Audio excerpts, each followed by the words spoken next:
So hey everybody, we are back for another session. My name is Kenny Jang, And I'm Richard Lee.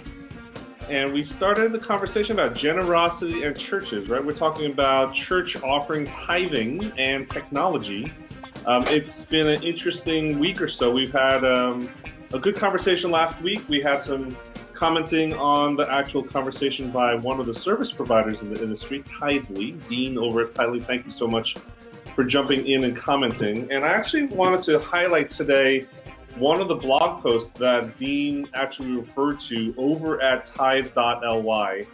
And that is his post called Making the Case for Church Mobile Giving in 3 Mind-Blowing Charts. And Richard, he brings up 3 stats that I think I'll just gloss over today, and it'll serve as a conversation piece today. And I actually think we have a guest that we might actually pull into the conversation that is, in the church industry, and let's see what their thoughts are as well.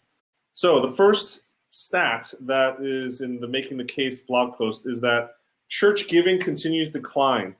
Basically, it used to be over half of charitable giving of all giving in the U.S., and now today it's just over 30% of all charitable giving is church-based. The second stat, Richard, is that cash and check payments are on the way out. We talked about that last time. But basically he says it used to be, not long ago, 1990 to be exact, cash and check payments made up 84% of the mix. And today, 18% of the mix is cash and checks. And in fact, folks use credit and debit cards 82% of the time to make a payment today. So cash and checks are out. And the third one he points out is that mobile payments are skyrocketing. Basically, that 10 years ago you would laugh at when people say, "Hey, I'm going to make a payment on the cell phone," but today it actually is starting to take hold. We've seen mobile payments, he says, grow from $30 billion to $545 billion, and we know that number is just going to go up and up over time. And as the younger generation who has adopted mobile giving, that mobile giving is just going to go up. And then he contrasts that as the punchline. Richard, guess what percentage of church giving still happens via check? Do you know? What would your guess be, Richard? Via check. Yes, church giving. 10%. 10%? No, you kidding me?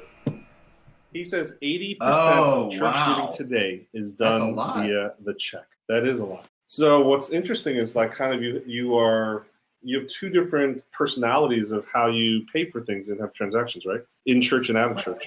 And that's really interesting, I think, in terms of how people don't use the check, but then, in the course of their lives, but then in the church, they revert back to this sort of archaic, mode of giving. The question, though, is the church going to wake up to this? Is this something that we are going to continue to ignore as the church, etc.? And today we actually have one of the listeners here on Blab. We're trying this out on Blab today versus Skype. Alfredo is in California, software developer. He's in the church IT world. And we just invited him to join us in the conversation today. Hey, Alfredo. Hey, how you doing, Ken? Richard, thanks for having me. Alfredo. So as you can tell, Alfredo, we're kicking around this idea of church tithing and offerings and technology. We have this larger conversation that we are having on a recurring basis here between the two of us, talking about what are the trends and what are the things that the church needs to not ignore. And so the question, I guess we'll start with one question is, do you go to a church regularly in California, and what's the experience there with their offering and tithing? Yes, I go to a church regularly in California. The church is called Inglewood Southside Christian Church, located at the City of Inglewood, where hopefully the Rams will come and play. As far as the church giving, yes, we do still process check and cash giving. We did kick around the idea of online giving, but the leadership was a little hesitant on how that works, and I was hesitant too, because I use PayPal and Western Union. I use those forms of payment online, but to try to integrate that as a form of giving into the church website as well, it it can be done. It's just a matter of how does the church membership, the leadership feel about. As far as online giving is concerned, I mean, our website is ready for it. We just have to go through certain loops, especially through PayPal, to kind of make sure that we're following the law somehow when we're Yep, definitely. giving to the nonprofit giving. So it's just making sure we follow the rules. Alfredo, how large is your church? How approximately on a given Sunday? Is it one of those mega churches in California, or is it a smaller No, church? it's a very small church. The number of people that go to the service, I think, from my memory, is maybe under 100. The total membership is maybe 200 and Yep. some odd bodies, but it's a very small church. Yeah. So what you're talking though is the typical American church experience, right, Richard? That the stats I think are like 80% of churches are under 100 people. And the interesting thing is, there are very few places that you can go that won't take a form of credit card anymore as a merchant, and that's because we recognize they're adapting to the way that people are paying. And yet the church seems to be, lagging behind in terms of technology. And so I guess my question is, do you think that the reason why that they're lagging behind is because of a technological challenge, or do you think that there is a theological challenge there, or do you think it's just that they want people to that they're unaware of this sort of shift in society? Yeah, Richard, you're identifying three potential obstacles, right? And I guess throughout our journey, the question is, are there more that we need to identify? But just to recap, you're saying, one, is it a technological thing? Is it a logistical thing, like you're talking about Alfredo, you were talking about, integrating PayPal, making sure it's compliant with all the financial standards, et cetera. Is it just a logistical issue? Second, is it a theological or conceptual issue, which I think you flagged a little bit, the leadership team at your church, Alfredo, was talking about. And then third, are they just not aware of this thing happening in society and compartmentalizing the church experience versus life and what everyone else is doing? If you had to pick one, Alfredo, which one do you think would be the largest obstacle for your own church experience? Currently, maybe it's the largest obstacle is just awareness, because it's very difficult to either for the church to keep up with current technologies. So I think the reason why it's awareness is because once a member is aware and realize we can use this to help the church, right, now you have to support it. Meaning, if the church decides to move forward with this, they have to have someone knowledgeable of the technology itself to support the ministry. So first is awareness, but once you get past that, it's now falls into the hands of, all right, who knows how to operate this to help the church? It's the practical aspects, right? Right. So just give us a sense. Is your congregation young or older? Most American congregations tend to be on the elderly side. What would you say the average age range? Is it 20s, 30s, 40s, 50s, 60s, older for your church?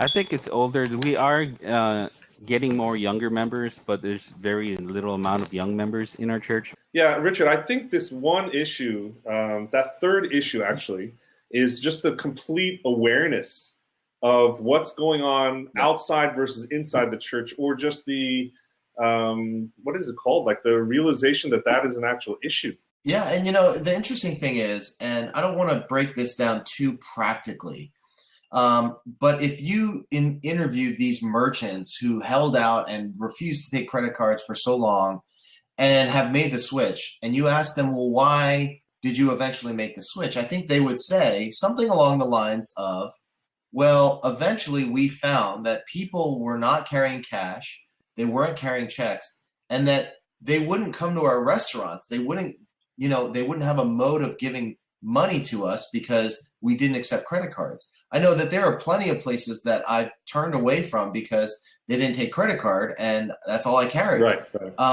And so I wonder if the churches knew to what extent, giving would increase if they made it more a familiar mode of payment. I say payment, that's a terrible word, but a familiar way of giving, of a donation. It'd be interesting to see, what sort of growth you'd see in those, in that giving in the churches. Yeah. So it's just that cashless society concept, right? That let's do an experiment here. All three of us, why don't you pull out your wallets? This is actually dangerous because it might go against what our thesis is. But let's pull out our wallets. This is my wallet. How much cash do you actually have in your wallet right now? Let's see who's the big high roller here. You literally have no cash in your wallet, Richard? How much cash? Let's count it up. How much? Big bucks? I've got singles and a 5. So 1, 2, 3, 4, 5, 6. I have 6 singles and a $5 bill. That's all the cash I have.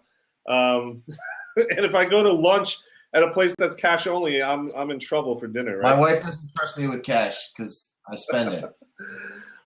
Well, Alfredo, thank you so much for joining us and giving us your experience. Hope to cross each other on the internet. We'll say goodbye to Alfredo for now. Thank you again for sharing. Really appreciate meeting you. Go change the smoke alarm, Alfredo. Okay, I just want to thank you guys for having me on here. I did follow you on Twitter as well, and as Blab, so hopefully we can reconnect again and yes, definitely. This stuff goes. Thanks for having me, guys. Okay, thanks, Alfredo. Yeah. As Alfredo said, right, his congregation is the typical congregation, probably aging a little bit, and he acknowledged that there's all these issues, but the leading indicator that their church needs to have some sort of, intervention or something is that there's this just lack of awareness of what's happening in culture and society versus what's happening inside their church doors.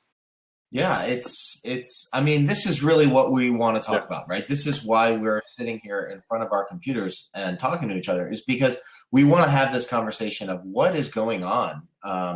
And I think really just, trying to figure out where the churches are at. And so, we'd love to hear from more people on the church side of saying, well, what are the obstacles that people have? Yeah. So, Kenny, how do you give? I actually give online recurring giving. So we actually set out a budget for the year, and then we set it and forget it, and it just gets taken out of our credit card. In fact, our church allows us to tell what day it's going to be hitting our credit card.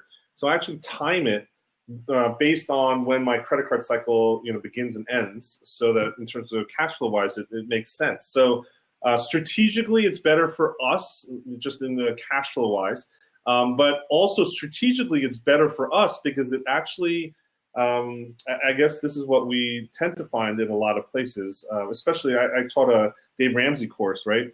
One of the things we found that there's a gap between your intended giving, just your intended generosity, and your actual practical generosity at the end of the year, right? Just things happen and you tend to not give as much as you think you do or think as you want to do.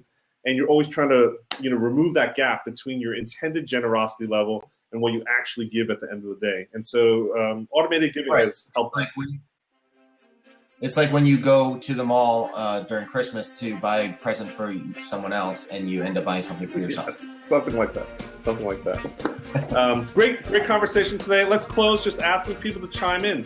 Are these 3 obstacles the only ones? Which one is the largest one in your mind? What's the number one obstacle? So is it number one is it technology, logistics, that thing? Is it the theoretical, the theological, the conceptual?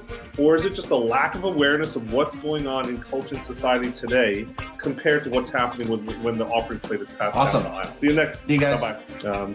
Thanks, Richard. Let's hopefully this week we'll chime in with the more comments on the blog and on the video.